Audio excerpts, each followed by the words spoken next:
dans cette nouvelle vidéo. J'espère que vous allez bien. Merci pour vos retours sur la dernière vidéo, c'est cool. Je vous ai montré un petit... Je vous allais faire une petite route avec moi comme ça en FSD. Et bon, j'ai eu pas mal de commentaires un peu bizarres auxquels je voulais répondre.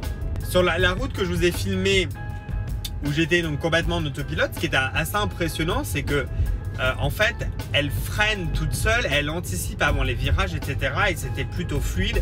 La route était vraiment ultra serrée. Je pense qu'on s'en rend pas bien compte en vidéo, mais c'était super serré. Et j'ai trouvé ça impressionnant. Moi, j'ai plus de 70 000 km sur la voiture, dont au moins 60 000 dans les pattes avec l'autopilote. Je peux vous dire que j'ai de l'expérience avec ce logiciel malgré tout. Il y a pas mal d'entre vous, je pense, qui confondent deux choses. Quand on parle du FSD, de l'abonnement ou quoi que ce soit, évidemment, pour le moment, le FSD n'a de conduite autonome que le nom. Parce que c'est pas du tout de la conduite autonome, et les fonctions qui sont proposées sont, elles, vraiment bridées par l'Europe. Alors, vous avez été beaucoup à me dire non, l'Europe a bon dos, etc., etc. Sachez que il y a bien dans la voiture, en fait, en mode développeur, alors nous on n'y a pas accès, mais il y a une personne qui s'appelle Green the Only sur Twitter qui a accès et qui nous a montré qu'il y a bien un petit switch, une petite fonction qui s'active et qui active toutes les réglementations que l'Europe oblige. Aux États-Unis, le logiciel est vraiment différent. Je ne parle même pas de la bêta FSD, je parle vraiment des fonctions classiques que nous on peut utiliser. Regardez les vidéos des youtubeurs américains, ça n'a rien à voir. Le logiciel est beaucoup plus agressif, c'est beaucoup plus rapide, il fonctionne beaucoup mieux, il est capable de faire carrément des demi-tours maintenant. Donc regardez un petit peu par vous-même et je vous en supplie, arrêtez de me comparer l'autopilote Tesla, même dans sa plus simple version, avec le Lane Assist de Volkswagen ou des trucs comme ça. Alors je comprends, j'imagine que peut-être... arrête de gueuler. J'imagine que peut-être pour l'usage que certains d'entre vous ont, effectivement, c'est... peut-être mieux parce que dès qu'on appuie sur le clignotant, elle se désactive et quand on se met dans la voie, ça sera actif, des choses comme ça. Mais ça n'a rien à voir ni dans le fonctionnement, ni dans le hardware qu'il faut pour le faire tourner, dans le code, et ça n'a rien à voir. Et donc du coup, je suis un peu surpris quand je vois certains commentaires. J'ai l'impression que beaucoup d'entre vous, même, je sais pas, ont peur du logiciel, peut-être parce qu'ils le comprennent pas bien, parce que effectivement des freinages fantômes il y en a.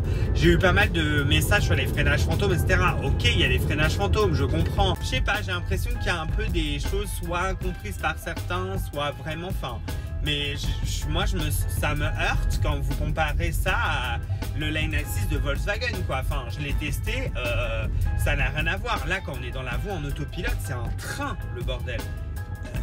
Donc après, la vidéo parle peut-être pas d'elle-même, on voit peut-être pas bien les angles, etc. que j'ai dû prendre, mais sincèrement, la route est vraiment impressionnante. Là, j'y retourne, je vais la refaire. Enfin, je sais pas, j'ai été un peu... Alors évidemment, j'ai lu que les commentaires, entre guillemets, négatifs, entre guillemets, hein, qui ont été postés. Là, c'est juste un débat, hein, je suis pas en train d'incriminer. En tout cas, le sujet est clos, autopilote, for the win, le reste, à la poubelle. Non, je plaisante. MG Pilot, je vais m'arrêter là. Je pense que je vais m'arrêter là aujourd'hui. En tout cas, c'est un plaisir de partager avec vous. Je dois dire qu'aujourd'hui, franchement, je me suis dit, tiens, il fait beau. Tu sais, je vais me filmer, raconter ma life et tout. Surtout qu'il y a des actus tous les jours. Donc, c'est cool. Merci d'être au rendez-vous. Surtout, n'oubliez pas, il y a deux choses ultra importantes à faire quand vous venez regarder une vidéo de Tesla Enthousiaste, alias me. Il faut mettre le gros pouce, s'il vous plaît, le gros pouce. Et surtout, abonnez-vous à la chaîne. Franchement, c'est dingue le nombre de personnes qui viennent chaque semaine. Je vous vois, je vous surveille. On s'abonne. On s'abonne, les amis. Le sujet est clos. Maintenant, je vais vous parler des superchargeurs Tesla. Ça, c'est un peu la news du jour. Elon Musk qui, sur Twitter, hier, va ouvrir les superchargeurs à tout le monde. Et ce, aux États-Unis d'abord et à partir de la fin de cette année déjà. Donc, ça va ouvrir super vite. et ce à tout le monde. Il explique que en gros c'est le premier réseau de charge au monde et que effectivement eux ils ont un port propriétaire parce qu'ils ont créé le standard à l'époque où rien n'existait et donc il faudra sûrement un adaptateur pour pouvoir s'y brancher. Mais pour le moment, il n'y a pas plus d'infos. Il nous a juste lâché dans la réponse d'un tweet d'une autre personne qui lui demandait est-ce que c'était que pour les États-Unis ou est-ce que ça allait être ou est-ce que ça allait être pour tout le monde. Et ben ce sera bel et bien pour tout le monde. Donc progressivement, ça sera étendu donc au marché chinois et au marché européen. Écoutez, c'est une bonne nouvelle. On en a déjà discuté dans la vidéo que je vous mets juste en fiche. Écoutez, il y a des pour, il y a des contre. J'ai lu un peu les réactions à chaud aujourd'hui avant de tourner la vidéo. J'ai lu un peu les réactions sur Facebook, sur Twitter, etc. Bon, évidemment, en majorité, vous êtes extrêmement négatif, mais je pense que c'est une réaction un peu selfish, un peu, je pense qu'à moi. Parce que même si vous avez acheté la voiture pour les superchargeurs, rien ne vous empêchera justement, lorsque le réseau sera ouvert, de partir à la concurrence et d'acheter un autre véhicule. Mais surtout, il faut penser à toutes les autres personnes qui ont acheté un véhicule électrique, qui sont dans notre mouvance. Notre mouvance, je la rappelle, c'est la transition vers une énergie plus verte. Donc au niveau des transports, au niveau de la voiture individuelle. Donc, je veux dire, là, c'est l'idéal, c'est de se dire on a le plus grand réseau qui s'ouvre à tous. Je peux acheter n'importe quelle voiture. La i208, super voiture. La i2008, super voiture. Bref, elles sont toutes superbes et on le voit dans des vidéos, par exemple de Björn, qui est un youtubeur norvégien extrêmement connu. Elles sont toutes super. Ces véhicules électriques sont tous super, mais il n'y a pas de réseau de charge. Chez eux, il y a un réseau de charge de malade. Eh bien, tu peux avoir une voiture même qui consomme comme pas possible. Du moment que tu as des chargeurs un peu partout, il n'y a pas de souci. En France, le problème, c'est qu'il manque des chargeurs. Aujourd'hui, avec cette super nouvelle que les superchargeurs vont ouvrir, eh ben, on va pouvoir imaginer voyager comme ça avec n'importe quelle voiture de manière très tranquille. Et il y a une chose quand même, oh mon Dieu, tous les tournesols sont en fleurs, c'est magnifique. C'est super beau. Il y a un truc qu'il ne faut pas oublier quand même, c'est qu'une voiture électrique branchée sur un superchargeur, ça devient un client. Et un client, ça rapporte de l'argent. Et bah oui, et donc du coup, on peut très bien imaginer qu'ils auront un prix du kilowatt, ça c'est même à peu près sûr, un petit peu plus élevé ou peut-être une tarification à la minute. On verra comment ça se fera, mais en tout cas, il faut bien se mettre dans la tête que ça reste un client et qu'aujourd'hui, le réseau de superchargeurs, il fonctionne de cette manière. Vous payez le kilowatt. Une partie c'est pour payer l'énergie, une partie c'est pour ouvrir de nouveaux superchargeurs et entretenir ceux qui sont déjà en activité.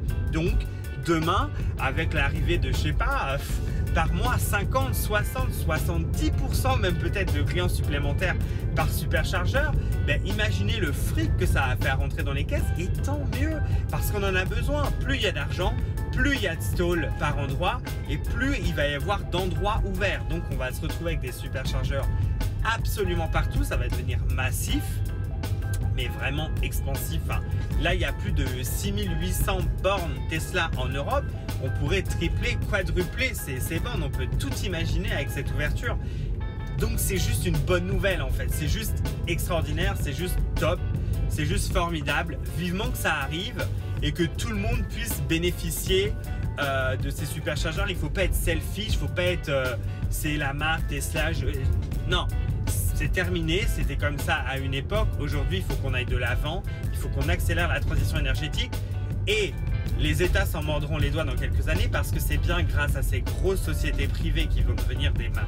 Parce que Tesla va devenir un mastodonte au même titre qu'Apple, Google, etc. Donc, ils s'en mordront les doigts de ne pas avoir aidé la transition. En attendant, heureusement que cette marque est là parce que sinon, les États, pas que l'État français, les États n'en branlent absolument pas une. Parce que si nous installer des bandes 22 kg en France, ils pensent que c'est ça qui va nous aider à transitionner. Je peux déjà leur répondre, ce n'est absolument pas le cas et prenez-nous en conseiller, nous conducteurs de véhicules électriques, et on va vous dire exactement ce dont on a besoin et de l'endroit où on en a besoin également. Pour finir, je rajouterai une note vachement positive dans cette petite vidéo de milieu de semaine. c'est que si vous suivez la chaîne et que vous avez regardé comme ça toutes mes vidéos, et ben vous savez que j'avais contacté la mairie de Jute parce qu'ils avaient installé des bornes, mais elles étaient réservées pour l'administration. Vous ne pouvez pas se recharger dessus et tout. Enfin, c'était n'importe quoi. Donc, je les ai contactés et finalement, j'ai reçu un mail aujourd'hui. J'ai donc un entretien avec l'adjoint au maire qui m'a été proposé pour discuter de ces bornes-là. Donc, déjà très bien, le fait qu'ils m'aient recontacté, ils ont mis du temps. Honnêtement, je n'y croyais plus. Mais ils m'ont contacté, ils m'ont proposé un rendez-vous. Très bien. Pour moi, ça veut dire qu'ils sont ouverts à la discussion et que tout simplement, ils sont ouverts à la discussion et il y a un débat qui va s'instaurer. Donc, je suis impatient d'y aller. Ce sera vraiment très, très sympa. Je vous tiendrai évidemment au courant. N'oubliez pas de vous abonner pour suivre l'épopée. Si vous n'avez pas suivi l'épopée, justement, allez checker la vidéo. Elle est rapide, 8-10 minutes. Vous regardez un peu ce que ça donne. Comme ça, vous comprenez l'histoire et vous pourrez suivre. Mais en tout cas, voilà. Merci à la mairie de Jute pour le moment de m'avoir proposé ce rendez-vous. C'est déjà une très bonne nouvelle, une très très bonne initiative de leur part. Et puis nous, on attend patiemment ce rendez-vous. J'espère arriver à faire débloquer les bornes. C'est quand même assez incroyable que j'arrive comme ça à faire débloquer les bornes. Imaginez, tout est envisageable du moment qu'il y aura de la sympathie dans l'entretien, il y aura du respect, il y aura de l'échange, du débat. Et je suis sûr qu'on va réussir à faire un truc cool. Et je veux que ça devienne comme ça des exemples et que si vous avez ce même genre de situation dans vos petites communes, dans vos villes, vous puissiez balancer les vidéos, vous puissiez montrer que c'est faisable de faire bouger les choses. Donc j'espère. En tout cas, je crois que c'est la fin de cette vidéo d'aujourd'hui. Très rapide, mais j'avais envie de partager un petit peu avec vous mon ressenti sur ces sujets. Comme d'habitude, ces vidéos, c'est des débats, ok? Donc n'hésitez pas à aller en commentaire, à me donner votre avis à nouveau sur les superchargeurs, votre avis sur ce qui se passe avec la mairie de Jute, etc. Partagez de l'amour et de la bonne humeur autour de cette chaîne et autour de cette communauté. Vous pouvez rejoindre le Discord également. On est plus de 800 si vous voulez venir sur un forum dédié à l'électromobilité, mais pas que. Surtout, il y a beaucoup d'entraide et il y a la carte enthousiaste qui vous permet de trouver un parrain ou de mettre votre lien de parrainage si vous souhaitez peut-être parrainer quelqu'un pour une prochaine commande. Voilà, en tout cas, merci à tous d'avoir suivi cette émission. À la limite, j'allais dire, mais ouais, d'avoir suivi cette émission. Je vous souhaite à tous une très très très bonne semaine, ensoleillée, je l'espère pour vous, en vacances, au bureau, partout où vous voulez. Voilà, écoutez, je vous laisse. Je vous remercie. N'oubliez pas les réseaux sociaux. Vous pouvez soutenir la chaîne en allant sur GoFundMe. Le lien est en description. Passez une bonne semaine. À bientôt sur la chaîne. Ciao, ciao.